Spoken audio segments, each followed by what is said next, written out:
Accessing. When TV and radio collide. Love it. Wow. This is what you get. You're listening to JJ and Alex. Don't touch that dial. On 97.5, the KSL Sports Zone. All right, everybody, welcome back. JJ and Alex, 97.5, the KSL Sports Zone. Thanks for being with us today, everybody. Hope you enjoyed the national championship game, the NFL divisional rounds that have now given you some conference championship game matchups that we're looking forward to. Two people in this room very happy about it. Are you happy about the Jared Stidham thing? Jerry? Jerry? I'm going to call him Jerry. Jerry? Is that you, Jerry Stidham? Jarrett Stidham? Stidham? It's going to be throwing the football for you, and nobody remembers what that guy's first name is. I don't know what to make of it, man. Well, look, good defense. Broncos have good defense. Would you rather not have a shot in an AFC title on your home field and go on a trip to the playoffs because you don't have your starting quarterback? I mean, you got to roll with it. Yeah, no. You're just kind of like, whatever, man. I don't know. Happened, yeah. It's happened over time. It's not the first time in NFL history this has happened. Sure. I remember when the Broncos went to the Super Bowl 10 years ago.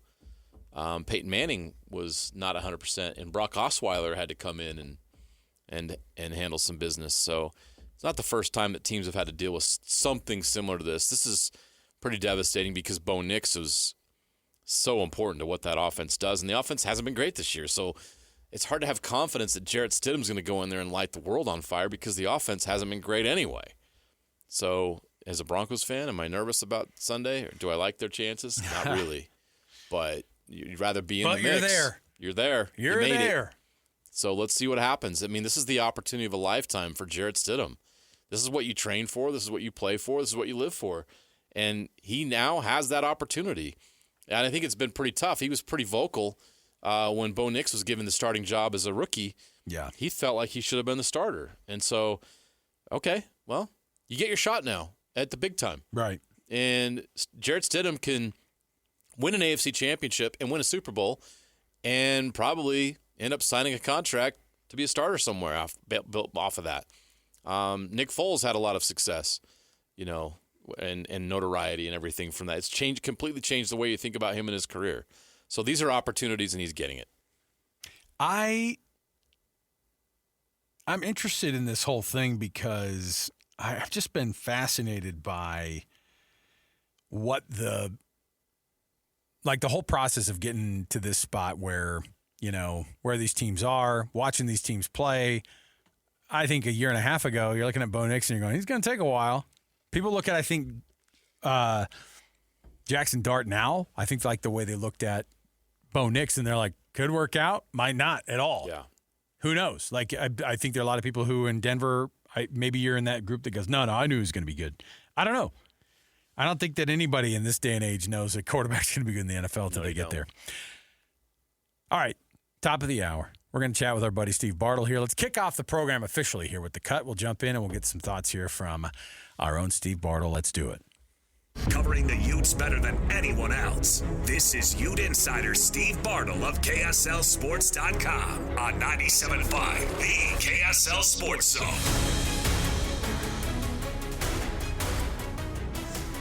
Steve Bartle, he covers the Utah Utes for KSLSports.com. Go check his byline out there. He also joins our program quite often. We're glad to have Steve here with us again today. After everything shook out, Indiana's crowned the national champion, just like we all had. Which, by the way, I just looked at the numbers.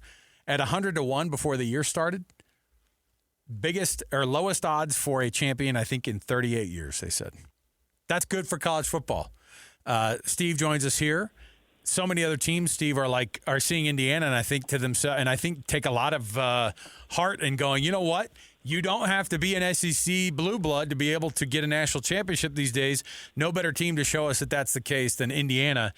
You think that Utah is able to do the same type of a thing that Indiana is in the next, 4 or 5 years? I won't tell them to do it in the next 2, but is a national championship, I wouldn't say easier, but more possible for teams that aren't in the normal conversation of national championships these days?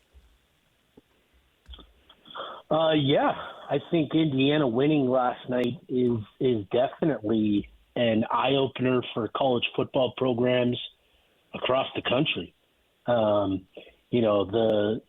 The conversation about who can genuinely contend over the last 10 years, especially over the last 5 as the playoff has expanded, is that, you need a certain amount of elite talent to contend, with the playoff, where it's one game after the other against another highly talented team.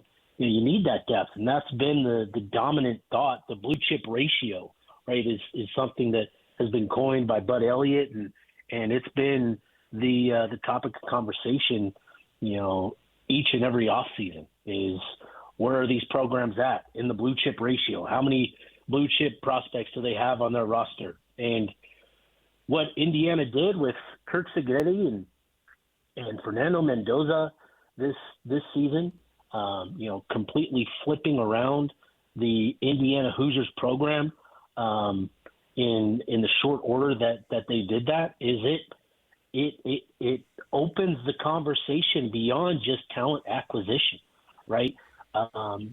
Each and every time Signetti talked about his team and what made them successful, he always talked about, he usually started it by saying it's all about having the right people in your program, from coaches to auxiliary staff to players. Having the right people in your program is more important than anything else, and that there's a lot that goes into what qualifies you as the right type, and that's going to be defined by each and every program. And I think that is what we've learned now, is that you can construct a roster beyond just what their rating was coming out of high school. You can now go to the junior college, the D2, the FCS, all these different sources where football is being played, and you can potentially find somebody that can come in and make an impact for you. So it certainly opened the conversation. I still think talent is the dominant factor here in college football, and always will be, but it definitely expands the horizon for who can actually contend. And at the very least, it injects hope, like I said, to start all of this. It injects hope across the country that one day you get the right combination of players and coaches, and you can go 16-0 and win a national championship.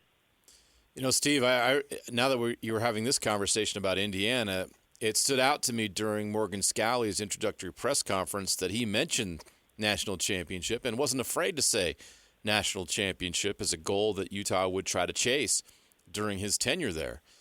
And you look at what Utah's doing, you know it as well as anybody. How are they structuring themselves? How are they preparing themselves to do something like that? What do you see here from Morgan Scalley and from this group there? Because they mentioned it as a goal. What are they doing to achieve that? Yeah, I think with Scalley and him taking over the program is, I'm fascinated to see, this offseason, how it unfolds and what we learn about this team. But in terms of just the short time that we've been able to see him, hear from him, watch him operate, I think there's going to be a tremendous point of emphasis on effort and energy and that sort of stuff, where Scalley has been so hands-on with the program, so involved with his players. Coaches are currently out on the road. Coaches are visiting, high schools here in the state, here locally, and you're seeing the entire staff showing up to a Sam Nata, the son of Haloti Nata, and putting in that effort, I think is going to be a defining characteristic of Utah football under Morgan Scalley. And finding people that are willing to go above and beyond what is asked and putting in that extraordinary effort, I think is probably going to be something that he's going to look for in his staff. And so, over the last couple of weeks, he inherited a program where it seemed like he was just being handed the keys to a pretty sweet car and that had all the things that you could want. And then, Kyle Whittingham accepts the job to Michigan, and suddenly there's a bunch of chaos. And, Scally took it all in stride and, made the best of an unforeseen kind of change in the road, and was able to pivot, get a staff in place in a timely manner, which I think speaks to his organization and thought process and how quickly he's able to adjust and adapt. And I think that's going to be another big thing. The thing that he talked about in his introductory press conference was, there's one thing that you have to be in football, and it's physical. You have to be physical. But the next thing that he talked about was innovative. You have to be on the cutting edge. And that can mean schematics. That can mean roster construction. And I think that is also going to be a defining characteristic of Utah football under Scally is, embracing, what is next, what is coming next in these different phases of program building. And I think that is going to be fascinating to see how that unfolds. So, I think all of it gets back to effort. It gets to, staying on the cutting edge of things and building towards, a contender each and every year. The nice thing here for Scally is in his first year, even despite all of the changes for Utah football, he's still bringing back a team that has the backfield intact with Dampier, Ficklin, Wayshawn. It's got a lot of good pieces on the defense side of the ball. They brought in some nice pieces to build around the backfield. He's got a pretty nice squad going into 2026 that I think he can build momentum upon moving forward. Steve, one of the things that, after everything is said and done with these transfer portals, you get, I think, national pundits that'll go, well, who had a bad portal?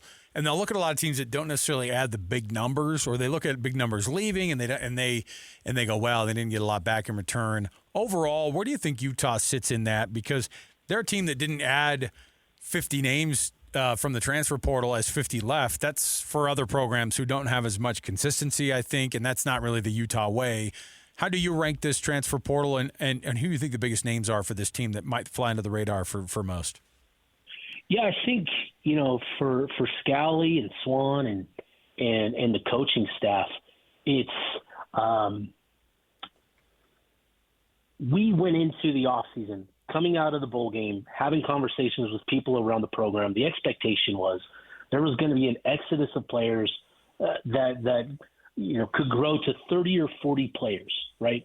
And I think first and foremost, for that number to come in around 20, 21, 22 of departures, I think speaks to the player retention, which is also a key factor when you're talking about the portal.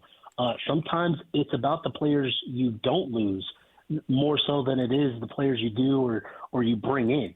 So I think Scally getting the staff in place as quickly as he did allowed them to get a jump on, having the conversations needed to retain a lot of the roster and bring back the bulk of, their guys going into next season. So to start there and to have that, I think is a big deal for Scally and his coaches. Getting into the portal and what they were able to do, they hit a couple of spots really hard.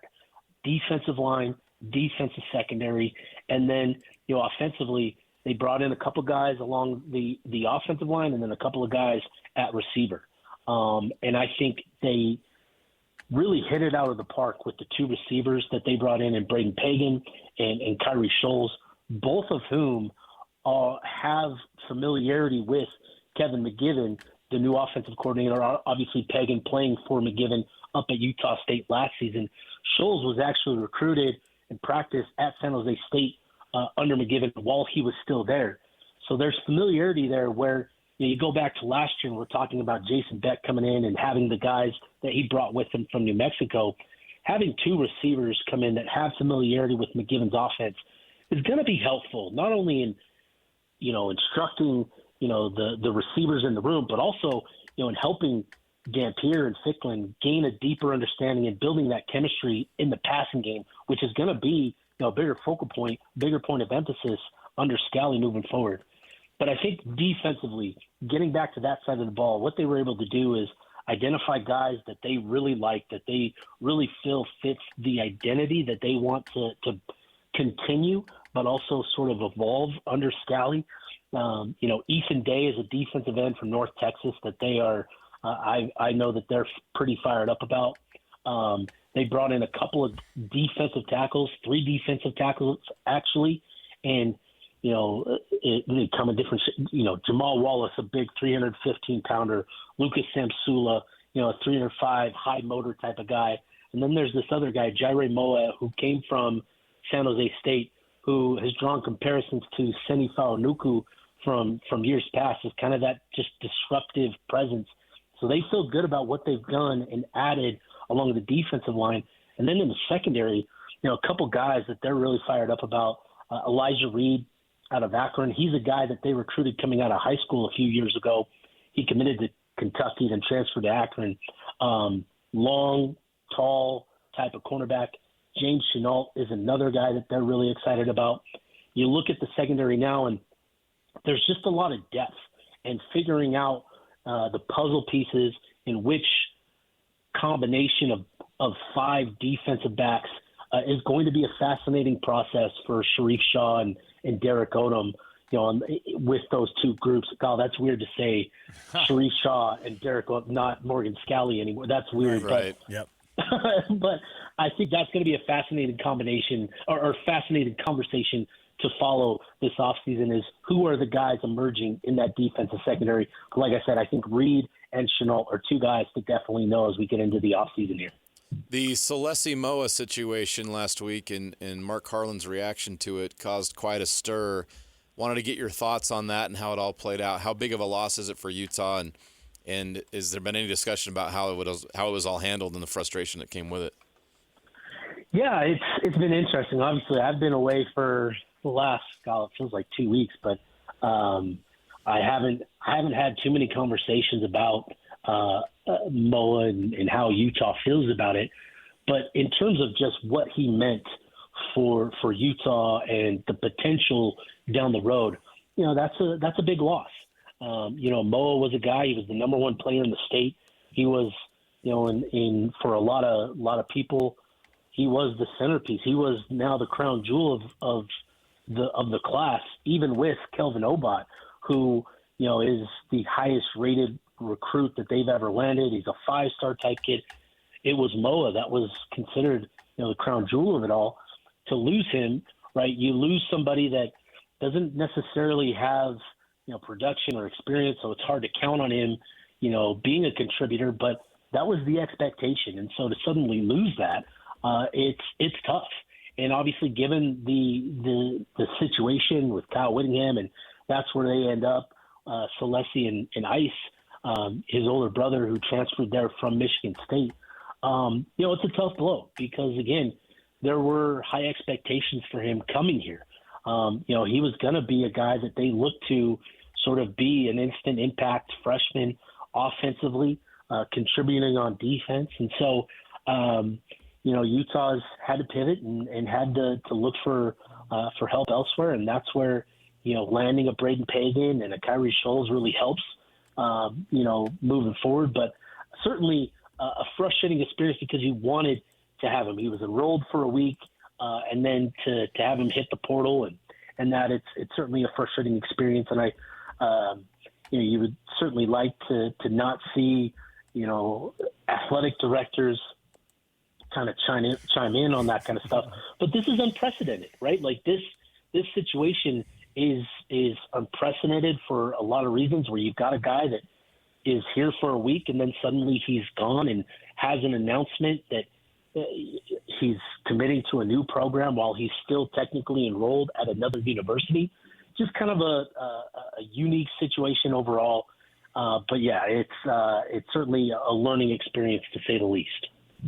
Steve Bartle, keeping us up to date as the college football season has now officially come to an end. That means, of course, next season has already started. Happy 2026 college football season, by the way, Steve, if you're celebrating today. Yeah, definitely. Definitely am. Yes. It never stops, Steve. Come on. Football season is always perpetual. Now the real fun begins. Yeah, no more so than right now. So we get right into it. And then I think spring practices start tomorrow, and we'll see you up there with some sound up on the hill, man. Man, I wish. See, you wish. The rest of us are like, can we get a little bit of a break? No. It's there's no break. All right, There's Steve. plenty of time, Steve, to ride away too early. That's true. That's true. We look forward to that. Listen, the way too early is no such thing in college football anymore. Never. Those rankings are real every time they come out. Yes. So, Steve, thanks, man. 100%. We appreciate it. We'll dip in again next week, and anytime anything breaks Utah-wise, we'll be calling you up, man. Sounds good, fellas. All right. Appreciate you guys. Steve Bartle, everybody.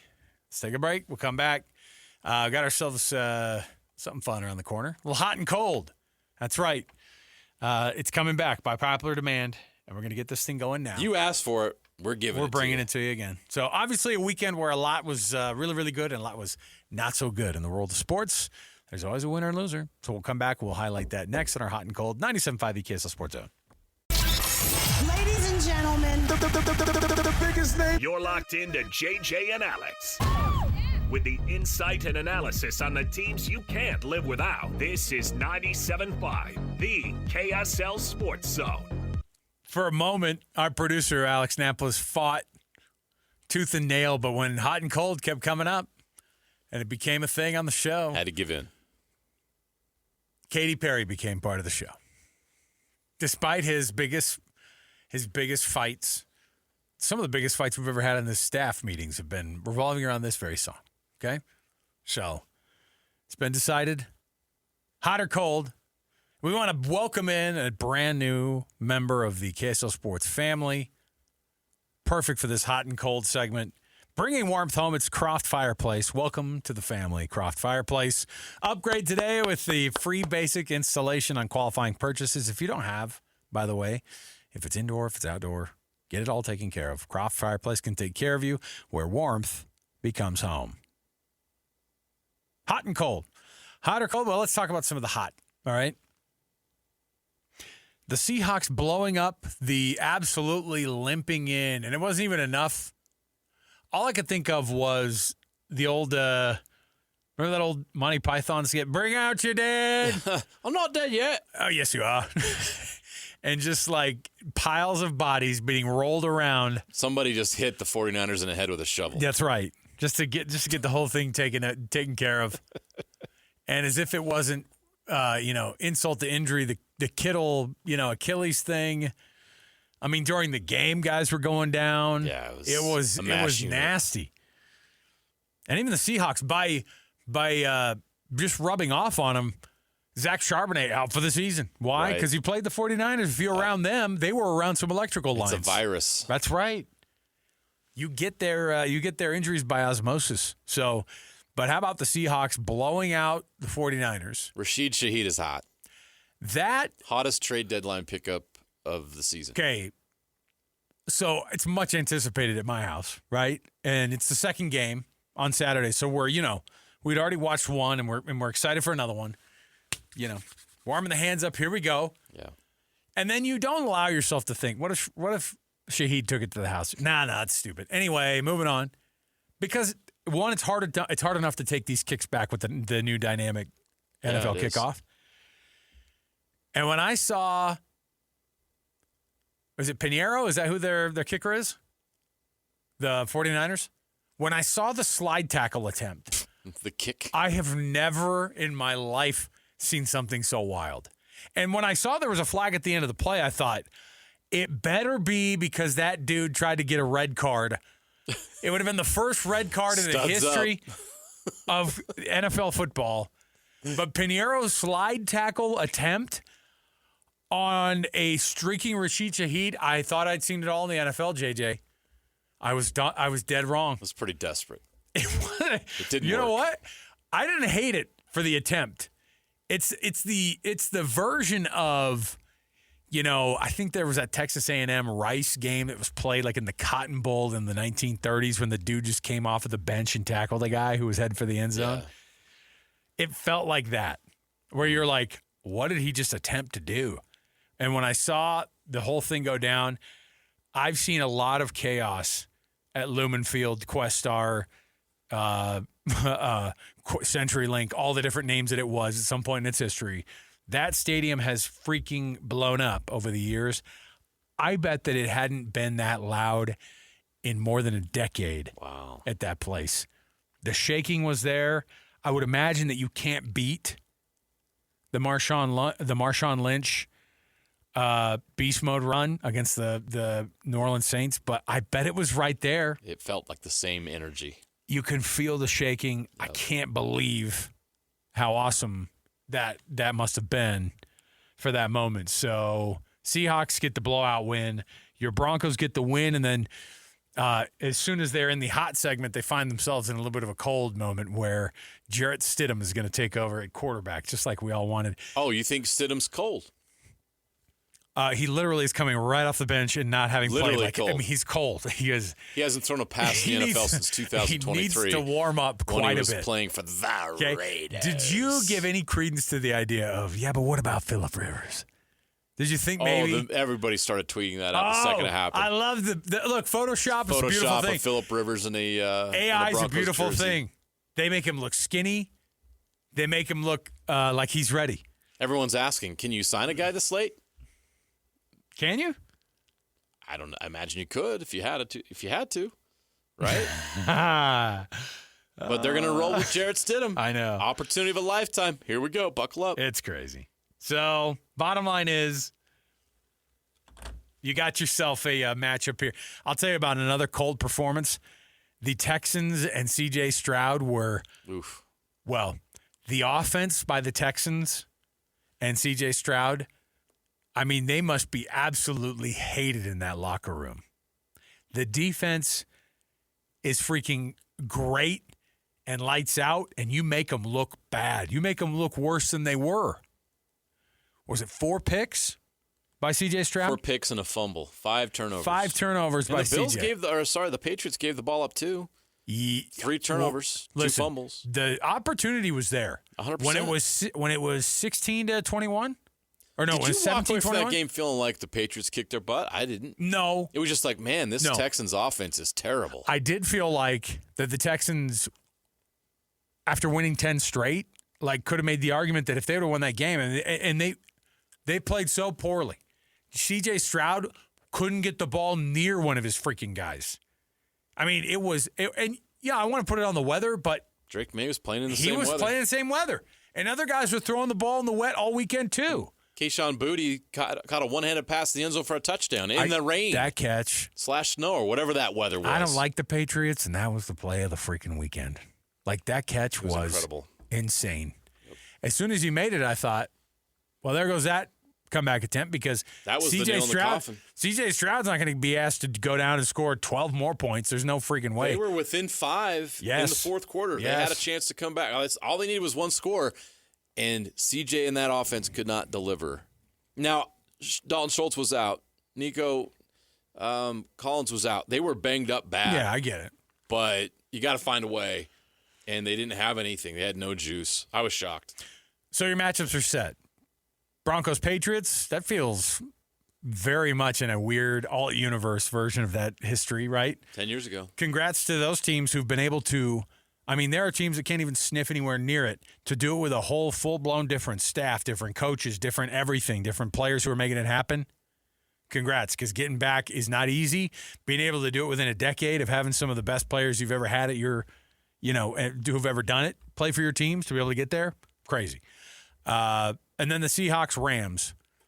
The Rams absolutely gut one out in what was maybe the ugliest overtime I've ever seen in my life. But let's talk about hot. That Caleb Williams throw was unbelievable. I loved seeing all the people that were showing the reaction in those different houses across Chicago, all the fans who were watching it, because it was like everything else. The cameraman must have been shocked out of his mind when he panned over and went, "Oh my gosh, there's a guy there."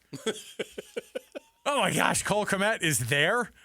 Not only is there a guy, no one's within 3 yards of him. I don't even know if Caleb Williams knew there was a guy there. I mean, he threw it. He threw it up in the air, didn't he? It was perfect.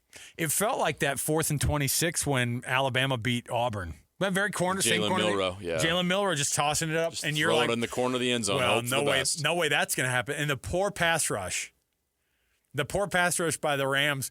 I love technology because they're getting all over him. He throws the ball, just heaves it up. They all go down on the ground. They don't look back. They just look at the screen behind him and go, oh. They look at the screen ahead of them. They're all looking and they go, well, that was for nothing.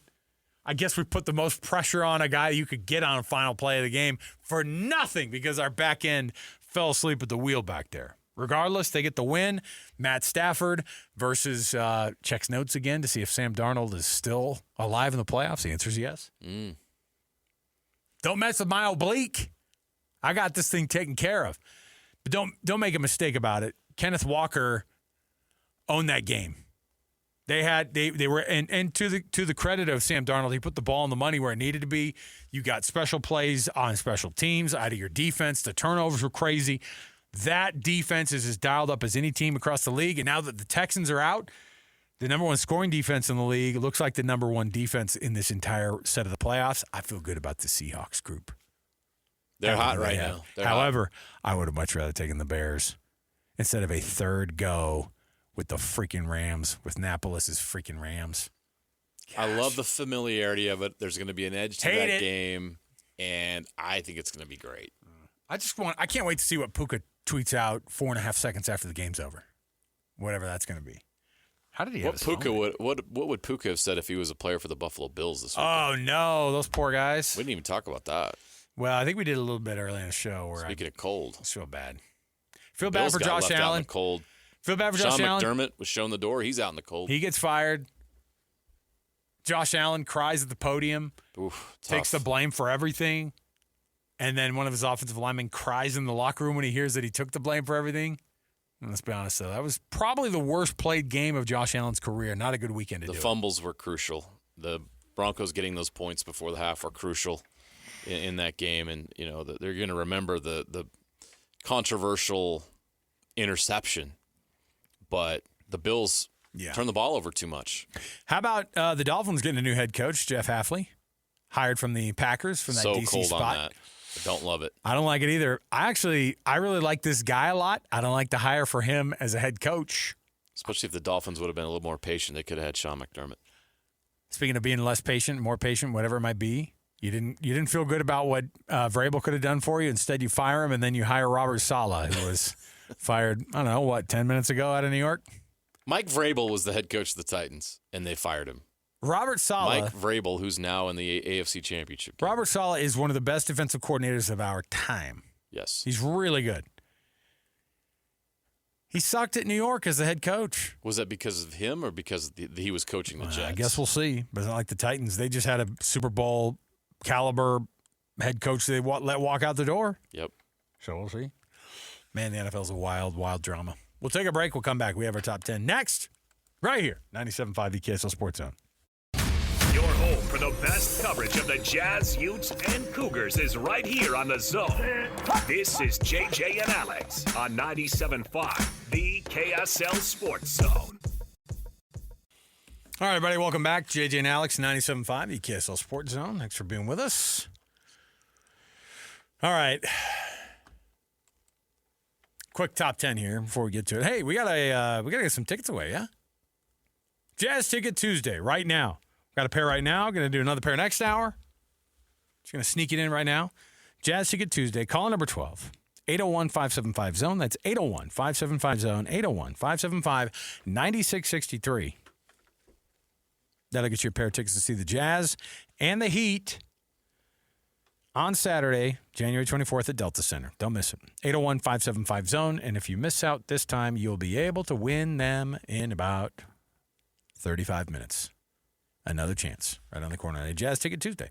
By the way, the KSL Sports Zone is also honoring all those who do an awesome job in the youth sports in their area. Doesn't have to be a coach. It can be. It doesn't have to be. It can be a team assistant. It could be a team mascot. Could be the mom who does the extra stuff that people don't see behind the scenes. A lot of great team moms out there. So many. All you have to do is get to KSLSports.com/contest, and you can nominate a Beehive Meals Hero of the Week. And what happens to that winner? They get themselves $250 to use at Beehive Meals, and then we honor those guys and gals who are awesome youth sports volunteers in their area with the Beehive Meals Hero of the Week. Just go to KSLSports.com/contest, and we'll get you going. $250 to Beehive Meals is not insignificant, JJ. That's great. That'll get you a full dang month of Beehive Meals to let you check out what that's like, just meal after meal of Beehive Meals coming right at you. It's awesome. All right, top 10. So this one's kind of interesting because I was hesitant to do it because it's always kind of a weird thing. But it's a bottom 10. Okay? Bottom 10. And it's the way, we always talk about and you could definitely do a way, way too early list on this too, but ESPN has their bottom 10 that they do at the end of every year. Yep. The worst teams in college football. Give me a guess what you think the top 10 worst teams are across college football at the end of all of it. Okay, I need you to go over it in your head. Like for this season or all time? This season. The worst 10 of this season. Yes. Oh, boy. On your mark. You ready? I mean, look, I'll give you a hint.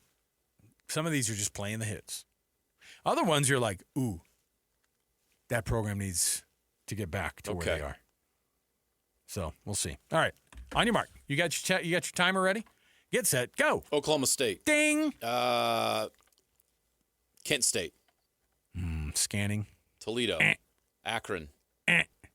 Trying to think of every MAC school I can. Stanford. UMass. Ding. Although they call it UMass. It's always UMass, right? UConn wasn't bad this year. Hold on. No, they weren't, but they've been in this before, yes. So no Stanford? Okay. Who's the worst ACC team this year? Think about it.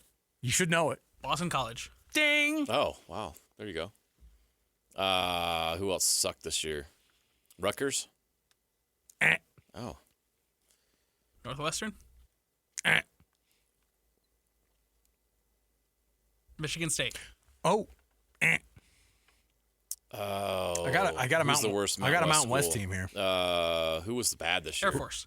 Air Force. Nevada. Who had an especially?